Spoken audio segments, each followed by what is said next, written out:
It's the film everybody's talking about. Is this the masterpiece? Is this the game changer? Not exactly.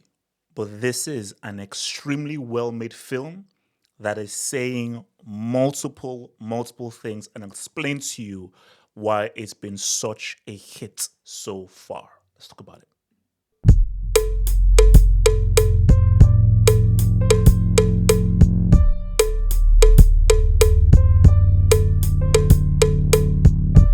So it's time to spoil the movie. It's time to spoil the movie, man. So look, I watched it twice. So when I watched the film the first time, like I think when you watch the film the first time, like it's very visceral and you're just getting the initial emotions. But I think a second watch, that's like a real crystallized watch. And also, I was seated at a brick place during the IMAX premiere where I saw your boy Coogler.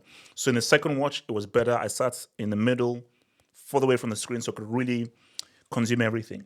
And I think I still had some of the similar issues I had, which I'll obviously get into. But overall, this is a very well made film. Like, you can't deny that. Even if you don't like this film, because again, art is subjective, even if you don't like this film, one thing you can't deny that on a technical level, in terms of writing and how the writing is showing, not telling, Nolan, are you listening? And just visually, the visual storytelling overall, it's a really well made film. And when 100% watching it again, this is his best film. 100% it is his best film. That is without a doubt. It's not even close. And he's made his filmography is pretty damn good. But this is definitely head and shoulders his best film because I feel this because I always and I still believe this that Wakanda Forever, I feel technically overall was better than Black Panther. And I think that's Wakanda Forever. You saw, oh, Coogler's not going to the next level. But I think this right now is really Ryan Coogler now taking what was the raw talent he saw in Fruitvale Station to now a much more refined talent in terms of his storytelling, directing, and just how he's really risking and just trying things. You see, the thing about Sinners is it's, and this is the key thing you need to know here. If you go in expecting a vampire movie, you'll be disappointed. Is it a good vampire movie? I think it has some interesting vampire elements, but I wouldn't call it a great vampire movie. As in, a great vampire movie is Lost Boys, Interview with the Vampire, and I'll even say something like Daybreakers, which was actually really good with Ethan Hawke. Those are what I'll call like really good vampire movies. So, but what this is, it's a film with vampires in it. And that's the best way to go. Because if you go into it thinking that, oh, vampire movie, literally, the first three quarters of the film has nothing to do with vampires. Like the first half, there's hardly any mention of any vampires up until you see Remick jump down and go into that freaking house where he's being chased by the Native Americans. This is just a film about two twins coming from Chicago back to Mississippi to now set up like a club in the night. So there's hardly any mention of any vampires. So I think if you approach it as to take the film as is, it is just a film. And just get in with the story, then I think it will connect with you a lot more rather than if you have these preconceived notions. But bro, like just watching it again, because when you watch again, what I look for is pacing. So are there any bits where it's slow, places that drag, scenes that don't really make sense? And watching it again, I was like, yes, there's nothing here that drags. Everything is, I mean, it is paced supremely well. I'm never really bored. And just how it just goes from one section to another section to another section, and just how well he brings all the characters together. Because what I wanted to do is that, okay, did he write this by himself or did he have a co-writer? Because I know he had a co-writer for Black Panther. But this is no, solely himself. And to write, because for me, this is really good writing. And why this is really good writing is show, don't tell. Because on the surface, it's like, oh yeah, it seems like a simple story. But when you're just looking at the stuff that he's suggesting, which I'm going to get into, the hidden meanings, it's like, bro, this guy, he's really saying a lot of stuff. And he's saying a lot of key stuff here that's actually quite interesting. Look, let's even talk about the twins. Where are those twins? No. Well, I'm going to get to your boy Ludwig. So I think when you look at Smoke and Stack, they're very different. And I think what he's saying about Smoke and Stack are very different. I feel that Stack may be the cooler one that people feel like, but I feel Smoke is the actual protagonist that she wants to. No, Smoke is who you should be. Stack is who you want to be. You know, like let's be real, they're both bad people. Like inherently, they're both bad people. Look, they are gangsters, and they used to work for Capone in Chicago, and they come back and we just see Smoke shoot that guy and just see how these guys are rolling. Okay, these guys have an edge and they have a reputation to keep. But I feel for Smoke, it's a lot more complicated. And I think, especially when you now look at his relationship with Annie, he is a guy, it seems more as if there is a good person there, but due to just circumstance and just survival, that's just how he's hard to be. But for someone like Stack, I think he's a lot more of the flamboyant, charming, quick talking kind of a guy, and hence why he's gonna go as okay. Look, he's the more extravagant one, and this is what just where it gets tricky because you know what I always say: you judge a man by the woman who he's with. That's the key thing. Smoke had a child with Annie that only unfortunately died. Hence why you see him put the thing on the grave. Stack has pretty much a side chick. Like Mary is his side chick. That's not his wife. That's not someone his wife, and that's pretty much his side chick. So, and when you just look at that, like he, to put it this way, Smoke is very proud to walk side by side with Annie, and very proud to that is his woman that he's with. That they have obviously a complicated relationship based on just him having to leave to Chicago. But for Stack, even when you see Stack to the beginning, he's actually embarrassed to be next to Mary because he's like in the 30s, a black man with a woman who looks white. She may be an eighth black, but she looks white.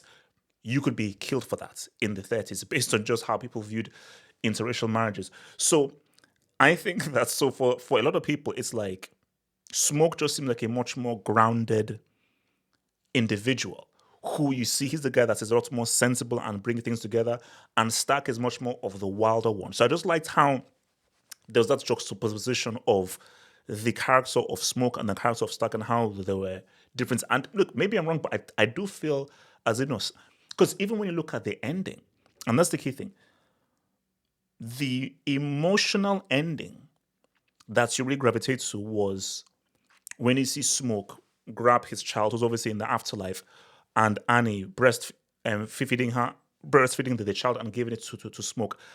That ending and the emotionality of that ending is telling us that, oh no, the story is about him. And who's the guy that takes down the clan? It's him. Who's the guy that kills Remick? It's him. Stack. When you see, and which is why I didn't like the ending. Like we'll get to the ending. I felt that the film should have ended with when you see Sammy when he's older, played by a Buddy Guy. That was a beautiful way to end. But I think obviously the reason why they did the whole thing with Stack and Mary was franchise. So if you want to do a sequel, well, we can follow these two in a sequel. But for me, when I looked at Stack and Mary, it's like, how are people going to view that? Do you view this in a sense of, oh my gosh, this is so cool? He has a whole thing like Stack is from the 90s. This is so cool. And let's see the adventures of Mary and Stack.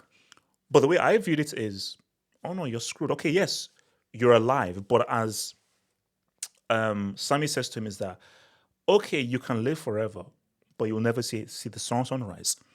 And as he said, the last time I saw the sun was the last time I saw my brother. And he says that I'm not really complete without my brother, my twin, who is the reason why I'm alive, because he kept me alive when he could have easily killed me. So I think for me, I read that in sense of, no, like it's showing you that this seems to be cool, but I think the underpinning that Ryan Coogler is trying to say is that beyond the surface, what your boy Sammy, the older Sammy, is saying to him is that, are you really free? Is immortality as a vampire who needs to lust for blood and can never view the sunrise, is that truly free? Is that truly living life? So I thought that was interesting. And look, my thing with Michael B. Jordan is he's a good actor. He's a good actor. I don't think he's a great actor. I don't think he's an exceptional actor. But this was easily his best performance. Like for me, I think his second best performance is probably Killmonger. I'd probably take that over. It's between Killmonger and Creed. Between Killmonger and Creed. But I think that this is easily his best. I think, and I prefer, like he was good as a Stark. Both of them, as Stark and as Smoke. And I think the twin thing works really well. But I think him as Smoke, because I always appreciate acting when you have less dialogue and what you can do with the less dialogue. So I just thought there was a lot more levels and layers when he was Smoke than when he was Stark. So I really liked his performance as your boy Smoke. Um, Sorry out there. So look again. So watching this again. So when I watched it the first time again, this is the first time I was like, okay, this is about Michael B. Jordan and these two people. So that was just my focus. I was like, okay, but yeah, it's Michael B. Jordan. He's a star. He's in the front of the poster, but Miles Caton with a crazy, amazing voice. This dude, is this a story about him? So the first time I was confused. Then when I watched it the second time, it's his story. The story is about him. He's the first person that you see, and pretty much the last person that you see. So yes, Michael B. Jordan is a star and everything, and he plays a key role, but the whole film and everything, the points of the story, the whole story is about him. It's about him, this musician, his allegiance to the church, his allegiance to his father, who's a preacher in the church, him wanting to follow his desires, which is live in the plantation and wanting to follow music. And then him obviously holding on to that guitar, rejecting, having to go back to the church and rejecting all this stuff about repenting and just going and trying to pretty much chase his dream, which eventually does becoming a guitarist. So that's whole, because again, a key part of the story is about the theft of music. And that was like another theme of, because there's themes of religion. The religion cannot always save you. There are themes of music, of the origin of blues music, and it's been stolen and it's been now co-opted into different things. Because so when you see those three vampires start to play, like that is a song by, I've forgotten what her name is, by a black, is it something by a black woman who made that song like pick them rubbing clean, I pick them rubbing clean. So I was like, okay, this song has a pretty good melody, but the melody they call the melody is from somebody who is black, and I'll speak more to that. But yeah, this was cool. Now that whole scene with where you just saw all the different elements come through. I get what he was trying to do in that scene. Like it's a risky scene and it's a bold thing to do, but when you just look at the start of the film, basically the very start of the film pretty much explains the points of that scene. Because the start of the film is about playing music, and music can either soothe you, keep you free, or it can be a calling to demons. And people playing this music, it's linked into the ancestors, and that is what music can do. So what that was an artistic expression of what his music was doing, which is just calling upon their ancestors and really linking back to West African music, Asian music, and now going into the future and just bridging the gap between the old music, the present music, and the future music. So I get what he was trying to say artistically. And it was risky, but for me, I like guys that just take risks. So just artistically, I thought, oh, this is a very brave, out there thing to do. And it was a huge swing, which I thought worked pretty well, man. But yeah, but for Miles Caton, no. For this to be your debut film, because at first I was like, okay, it's fine. But watching it again, I was like, no, this kid did really damn well. For this to be your first film and you're acting up against a Delroy Lindo, a Michael B. Jordan, I was like, pretty damn impressive. Pretty damn impressive because he carried the film. Like, if he doesn't work, the film doesn't work. As much as Michael B. Jordan plays a key role, the heart and soul of the film and the trajectory of the film, the story arc of the film is him. So because he worked, the film worked. If it didn't work, the film would not work. So it's a lot of it's really hinged on whether he worked as a guy. So you just have to say shout out to Ryan Coogler, and also shout out to her, one of the best arguably, I will say right now, probably the most talented artist in the world right now. So her um, recommended him because he used to go on tour with her, and she basically recommended him for the role. And bro, it paid off, man. Um, bro. So a lot of people say, what's the best scene in the film? Most guys would say it was like when the vampires come through, or the Irish dance, or the scene with the music. The best scene in the film was when you saw the character of maybe Mr. Delta Slim recounting what's happened to him and his musical crew as they were riding through the plantation, and just how he just tells that story. I just think is it's like, for me, that just shows you what Delroy Lindo is an astronomically outstanding actor. Like, I think there's a TV series called, I think it's called Hostage. Go watch it. Go watch it. Like, Delroy Lindo is a ridiculous actor, and I was watching an interview where, when they start to break into song, that was unscripted. So that was improvised. So Michael B. Jordan was like, oh, he reacted to it. And when you just see Miles Kane, like Sammy, starts to play, that was completely spontaneous. So it wasn't even planned in the script.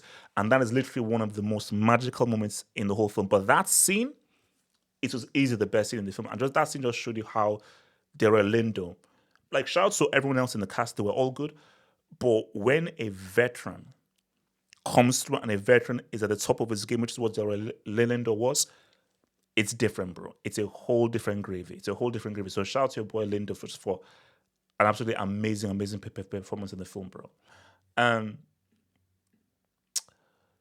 Shout out to my girl, man, Wumi Mosaku. Wumi, which is obviously Yoruba, Nigerian, so Niger up there. Um, she's, again. So this is what I was saying in my anonymous spoiler review. She's the heart and soul of the film. She's the heart and soul of the film because she is the one that realizes this whole vampiric nature. Because when all this stuff is happening, when you see Stark gets killed and you see him now come alive, she's like, oh, no. This is what I've learned during my voodoo, juju, hoodoo stuff. I think I was even reading a review which made a very good point. So whenever people talk about African, like, magic, it's always evil, like, oh, juju, black magic, and everything. It's never been shown in a sort of positive light to help things. This is like the first time in a major film where, like, African magic has been shown to actually help a situation without her knowledge of, like, oh, doing all of my juju and my magic, I know of these evil demons, which are vampires. And these are things that my teachings, my African teachings, teach me to fight against these demonic creatures known as vampires.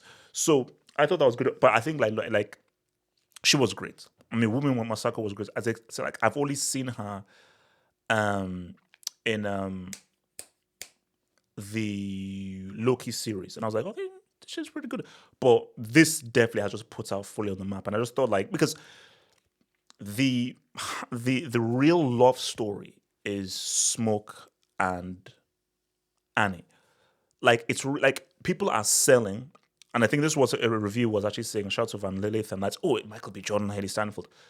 The real love story is Annie and Smoke, and when you just look at how the film like, that ending is the real ending. Like, when you see Stack and Mary at the end, okay, that's just okay, this is very cool and everything. But the real emotional end that really connects with you and really ties the film together is that ending with Annie and Smoke. So, like, no, I think Annie, like, she was key. And let's be real, if not for her knowledge and everything, they'd be screwed. In those vampires, they'd be completely screwed, man. Bro, I've got to talk about this dude, bro. Amazing. Absolutely amazing. Jack O'Connell. So the first time, again, I missed the whole Irish stuff. Because I thought, okay, this guy is just like an American, but the whole Irish thing.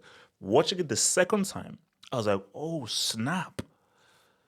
he is more of a complex antagonist rather than just a straight up Sauron villain, because the what happened to the Irish and their plight is very similar to what happened to obviously African Americans when they went to America, specifically in the South. So you could just see how he can sort of identify with the struggle that the African Americans are going through, because he's obviously, and this is what's interesting. Like, so remember, Ireland goes back like a long time ago. So him bringing those gold coins may be from like hundreds upon hundreds of years ago, where they were not using notes, they were actually using coins to trade it and to barter. And he said that this is from money from a long time ago. So this guy, who knows how old he is? This guy could be hundreds of years old, and he's just been surviving for hundreds upon hundreds of years, trying to expand his flock. But his acting was superb. His acting was superb. So how Ryan Coogler was able to find this guy and to give this performance with this guy was absolutely outstanding. And the fact that, so basically he's half Irish.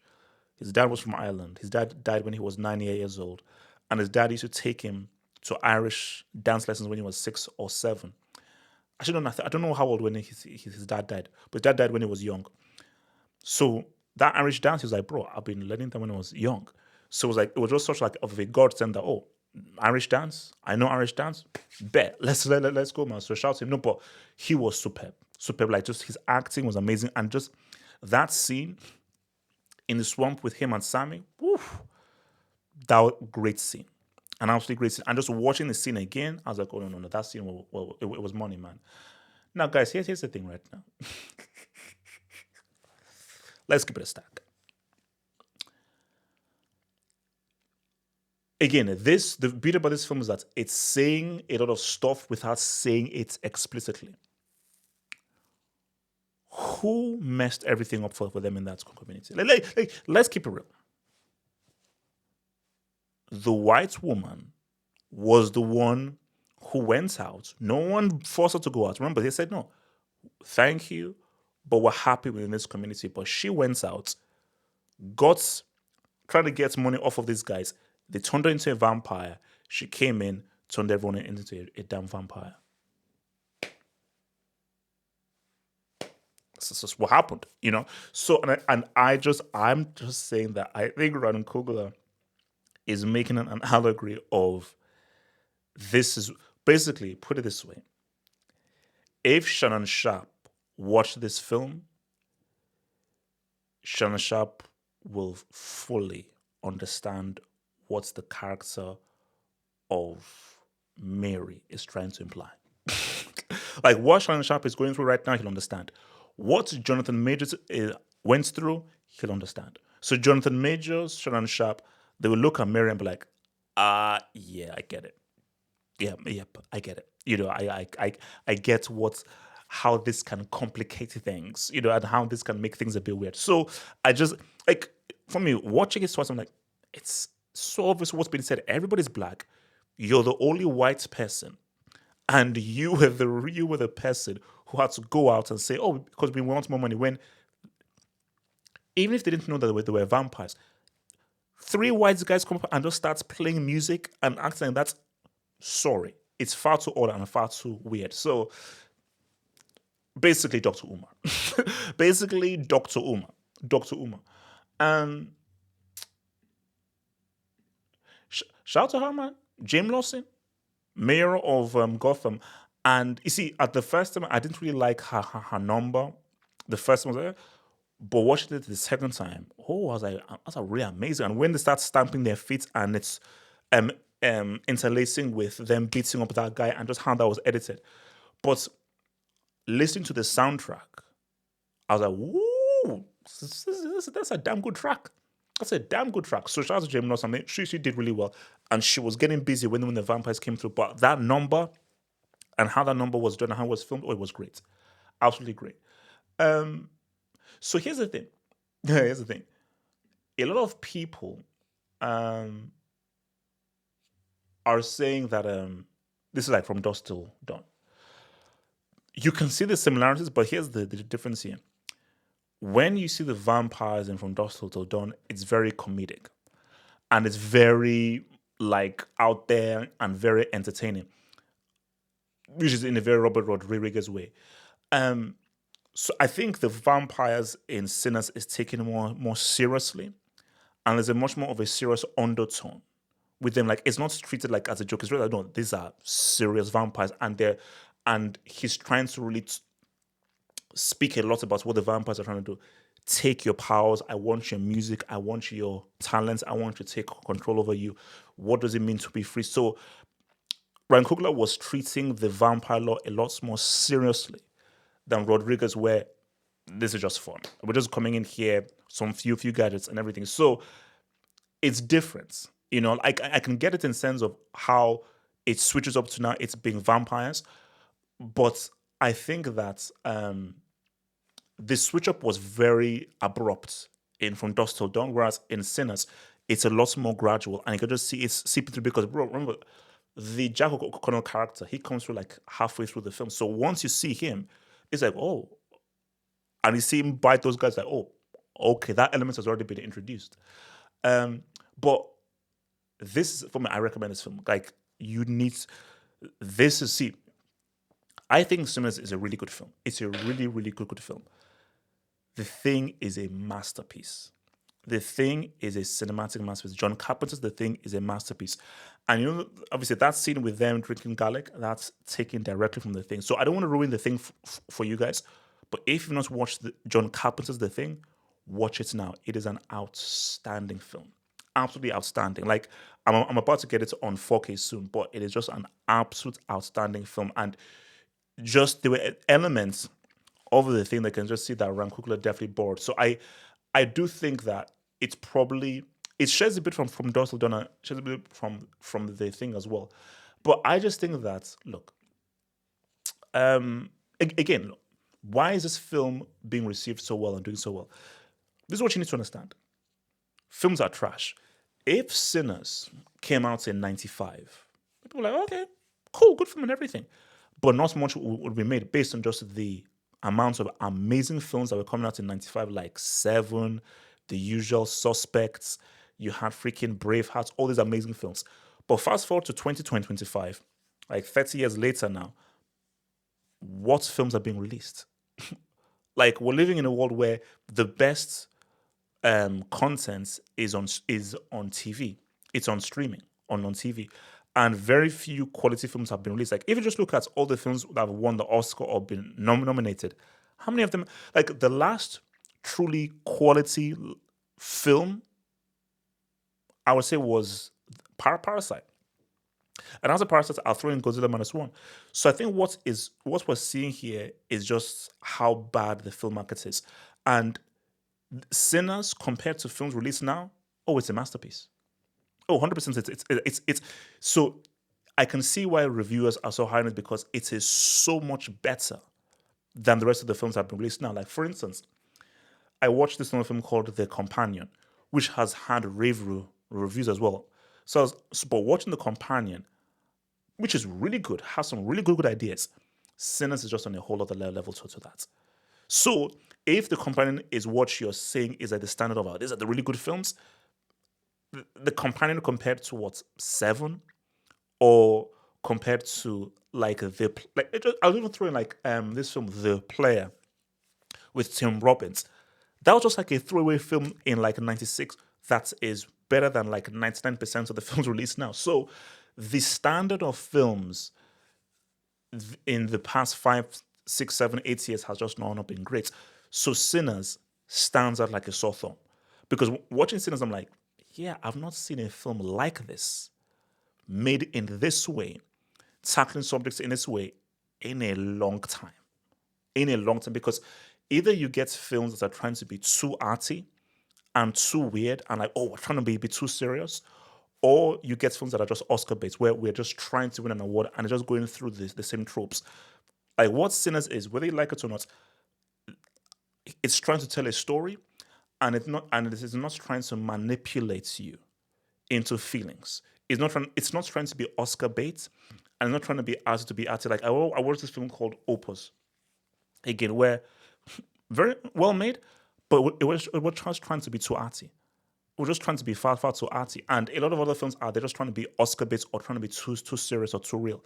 But for Sinners just feels as if this just feels like a complete interesting story that just says so much about religion, what religion means, and maybe religion's impact to fight certain demonic things, about following your beliefs, about music, the history of music, the history of black music, the theft of black music, how black music has been co-opted and changed, and people forgetting what the origins of rock and roll is, the origins of grunge, the origins of heavy metal, because heavy metal, grunge, rock and roll, all originated from blues and rock and roll. That dude, Elvis Presley, bro, black people taught him everything he knew. Everything he knew. Elvis Presley got taught that. And that was the beauty of the scene from Delroy Lindo was that, oh, they love the music. They just don't want you playing it. So what they want is just to take that music, but put it onto a white face. So, but yeah, but no, but Sinner's like, look, if anything, like again, I thought that the ending it should have had a much more concrete ending rather than trying to end numerous times. Maybe the way it was structured out of light, the characters we'd have known the characters to live with them a lot more. Because as good as the characters were, I just felt that we could have had them embellished more. Hence why watch the thing. When you watch the thing and you look at how well those characters are drawn, and just how you connect with those characters, I felt more connected with the group of characters in the thing as opposed to the group of characters here. And I know Ryan Coogler 100%, he saw the kind of ensemble nature of the thing and wanted to combine that with in Sinners. But I just thought that the character work in the thing is outstanding and stellar. Hence why you have to watch the thing. But despite that, in terms of he could have done more with the characters, it should be much more of a strict ending instead of the kind of tagged on Marvel like ending. It's a very well made film.